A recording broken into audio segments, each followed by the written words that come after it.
Hello and welcome. आप देख रहे हैं ख्याल आपका और मैं हूं गुंजन मित्तल और आपका स्वागत करती हूं आपके अपने हेल्थ शो में, जिसका मकसद है आपको हेल्थ से जुड़ी हर जानकारी देना। हम सभी सोशल मीडिया का इस्तेमाल करते हैं। सोशल मीडिया अब हमारी ज़िंदगी का अहम हिस्सा बन चुका है, जिसके जरिए हम एक दूसरे से जुड़े हुए हैं और इसके जरिए हमें बहुत सी जानकारियाँ भी मिलती हैं। लेकिन क्या आपको पता है कि ज़्यादा समय सोशल मीडिया पर बिताने के कई नुकसान भी हैं? जी हाँ, आज हम बात करेंगे सोशल मीडिया एडिक्शन के बारे में और इस एडिक्शन से होने वाले मेंटल डिसऑर्डर्स के बारे में। सोशल मीडिया ज़्यादा इस्तेमाल करने के क्या नुकसान है और हमें उनसे कैसे बचना चाहिए, खासकर कि बच्चों को इससे कैसे बचाया जाए। आज इसी विषय पर चर्चा करने के लिए हमारे साथ जुड़ी हैं फोर्टिस हेल्थ केयर की साइकोलॉजिकल सर्विस की हेड दिव्या जैन। दिव्या, आपका बहुत बहुत स्वागत है हमारे शो में। Thank you. दिव्या, जहां सोशल मीडिया हमारे लिए कई तरह से फ़ायदेमंद है, हम एक दूसरे से कनेक्ट रहते हैं इसके ज़रिए, साथ ही हमें कई इन्फॉर्मेशंस मिलती है सोशल मीडिया के ज़रिए, लेकिन जैसा कि हम सब जानते हैं कि excess of everything is very harmful. तो आप हमें समझाइए सोशल मीडिया पर ज़्यादा रहने से क्या नुकसान है और ये हमारी मेंटल हेल्थ पर कैसे असर डालता है। बिल्कुल, जैसे आपने कहा कि सोशल मीडिया हमें कनेक्ट भी करता है, खासकर इस पैंडेमिक के दौरान इसने हम सबको अपने दोस्तों से, अपने कॉलीग से कनेक्टेड रखा है।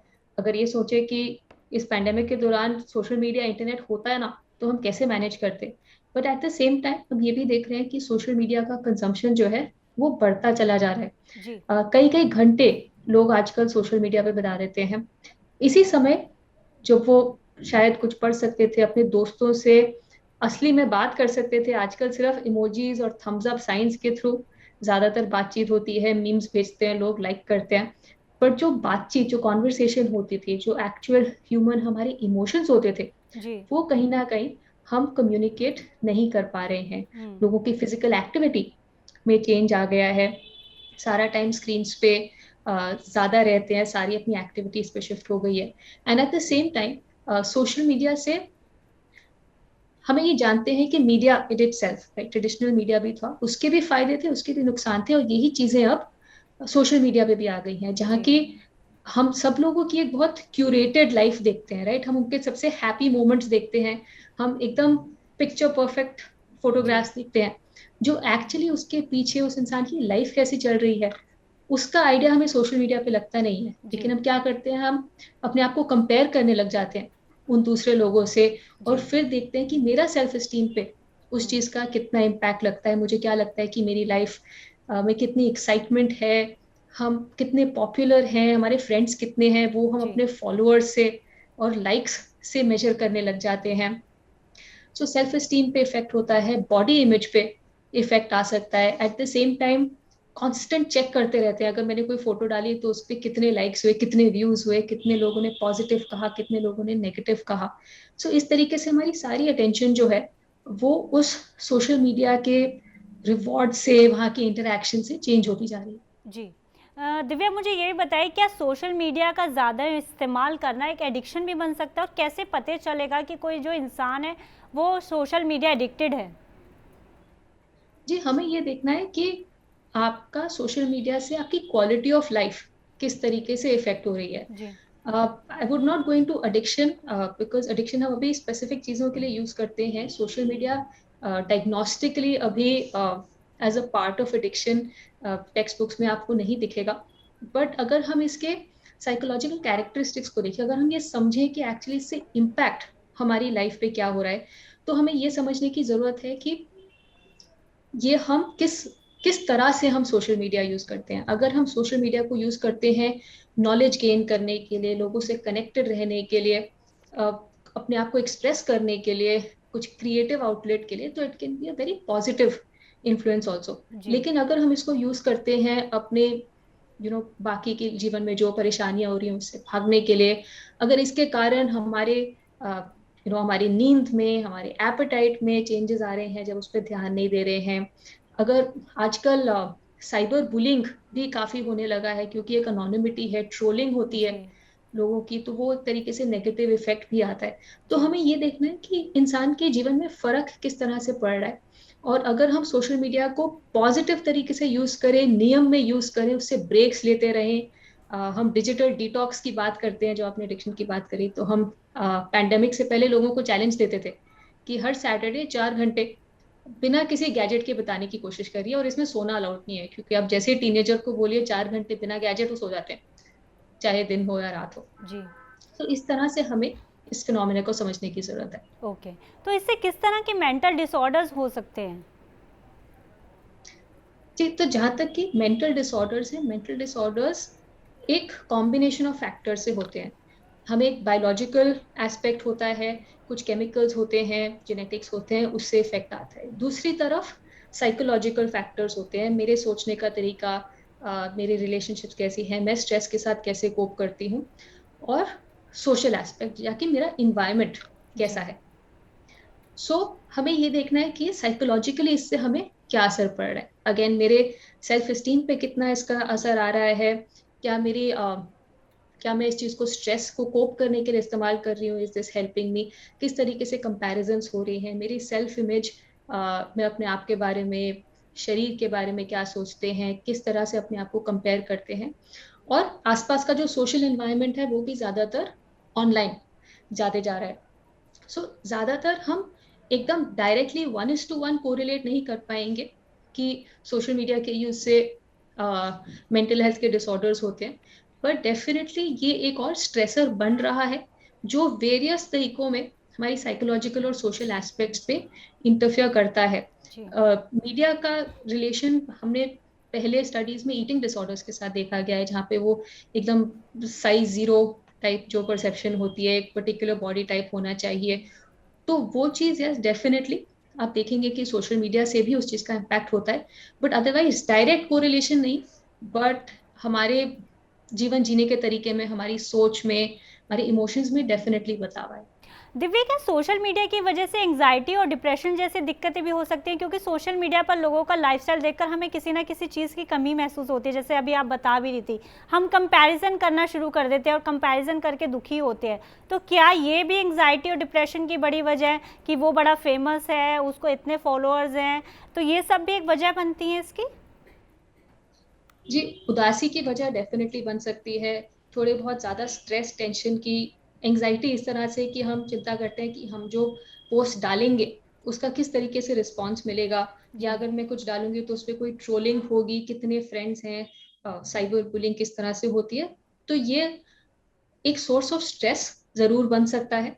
ये हमारे सेल्फ इमेज को, हमारे कॉन्फिडेंस को डेफिनेटली इफेक्ट कर सकता है, और इससे उदासी हो सकती है, इससे घबराहट भी हो सकती है। जी। अगेन, एकदम एक डायरेक्ट लिंक डिप्रेशन एंजाइटी का इसे नहीं क्रिएट कर सकते, क्योंकि इसमें डिप्रेशन और एंजाइटी बीमारियां हैं। जी। उन बीमारियों के कॉज होने में और भी फैक्टर्स हैं, लेकिन हाँ, हम अपने इन्वायरमेंट को किस तरीके से मैनेज करते हैं, जो चैलेंजेस हैं उसको किस तरीके से कोप करते हैं, वो एक इम्पॉर्टेंट फैक्टर होता है डिप्रेशन और एंजाइटी जैसी बीमारियों बट में। स्लीप भी आपकी कहीं ना कहीं मतलब डिस्टर्ब होती है।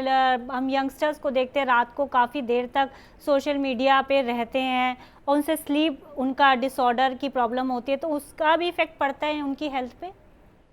जी, sleep can definitely get infected. In fact आप ये भी हम पहले बोलते थे लोगों को कि सोने से करीब 45 मिनट पहले अपना टीवी बंद कर दीजिए, और कोशिश करिए कि आपका टीवी आपके बेडरूम में ना हो, ताकि आपको स्लीप में कोई डिस्टरबेंस नहीं हो। तो यही चीज अगर हम आज की डेट में देखें, तो टीवी तो सारा हमारे टीवी की जगह फ़ोन ने स्मार्टफोन ले पे आ लिया गया है। आजकल। जी।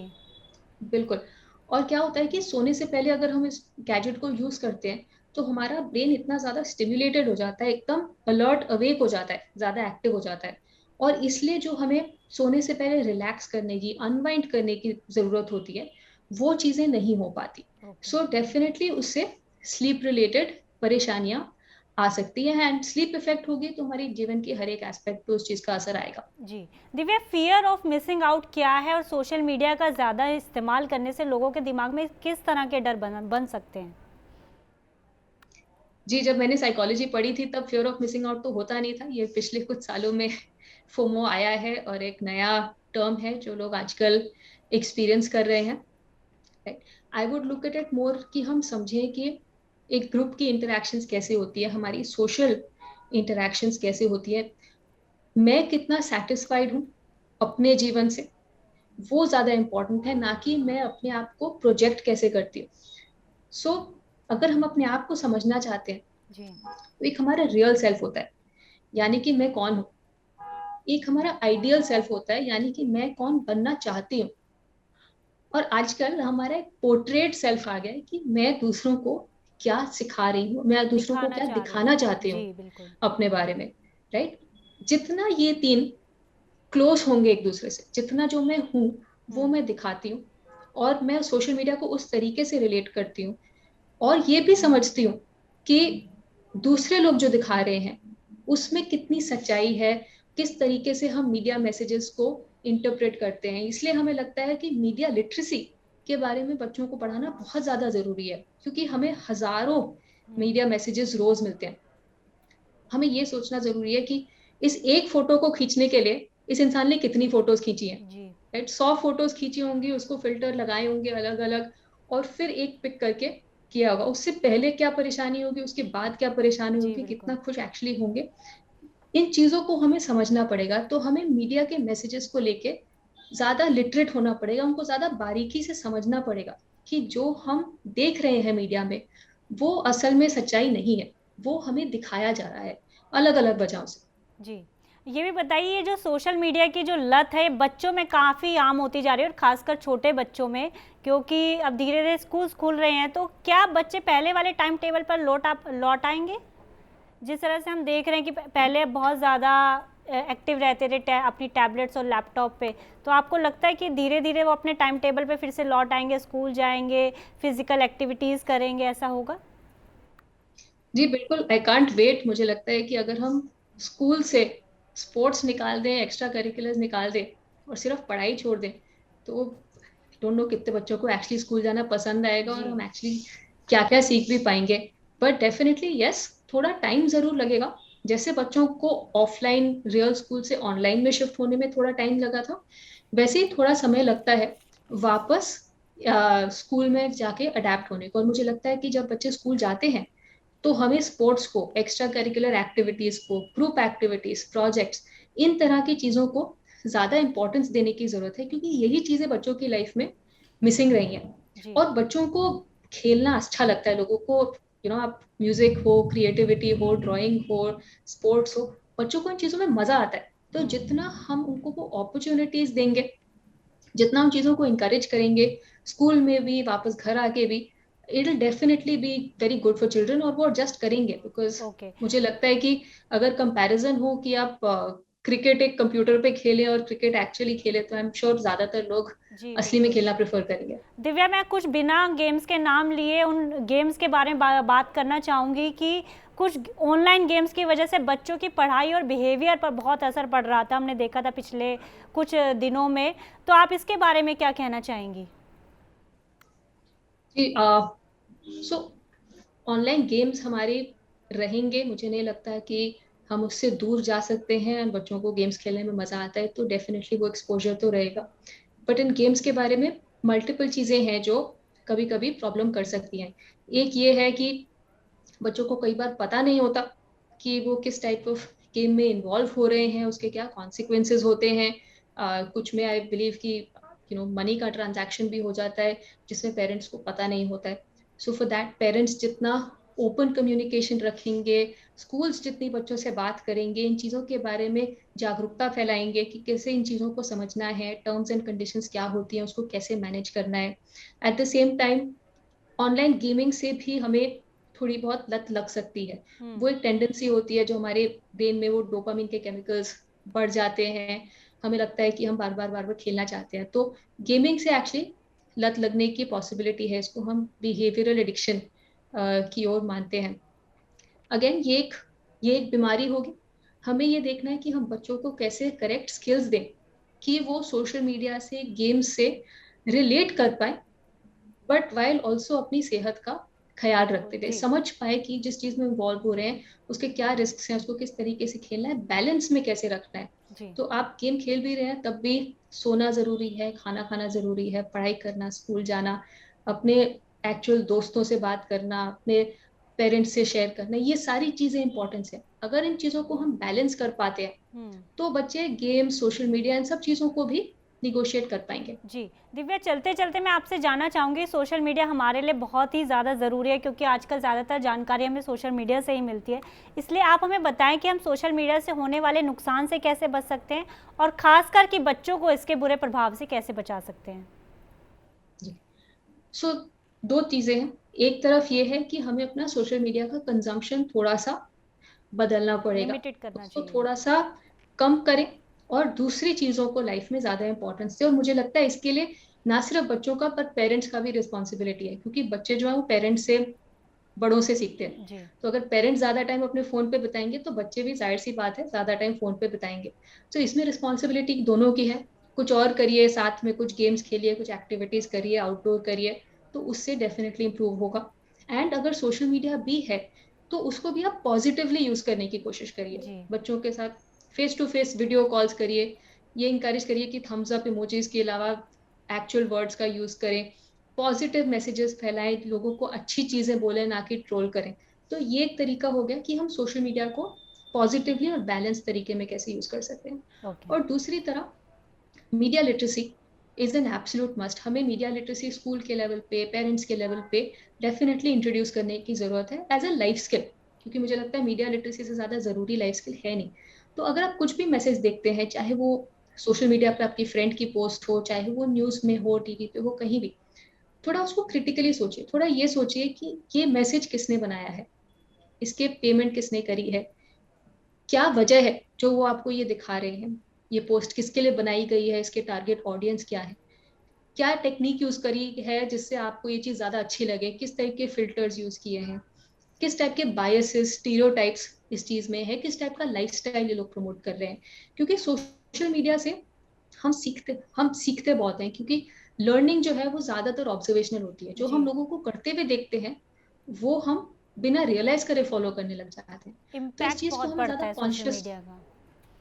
बिल्कुल कॉन्शियस रहेंगे, अवेयर रहेंगे, इसके बाद में जागरूकता बनाए रखेंगे, तो मुझे लगता है कि हम इस प्रॉब्लम को हैंडल कर सकते हैं। ओके दिव्या, आपका बहुत बहुत शुक्रिया हमारे तमाम सवालों का जवाब देने के लिए और हमारे साथ जुड़ने के लिए। Thank you so much. Thank you.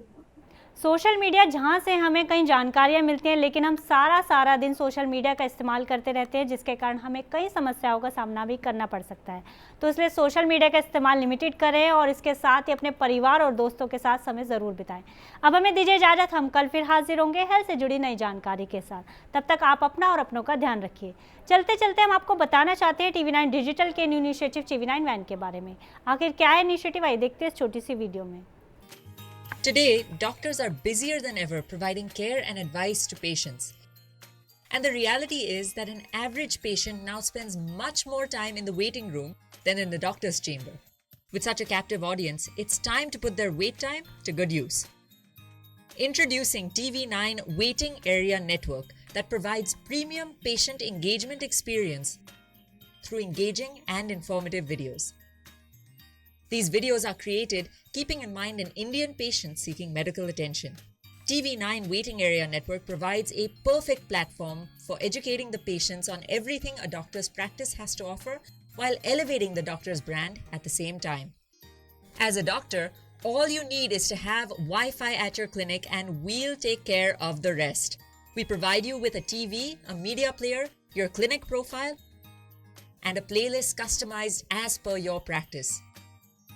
Combine all this with the regular news updates from TV9 and you have an awesome branding and marketing tool for your clinic. Write to us at van@tv9.com and we'll get in touch with you to set up our solution at your premises.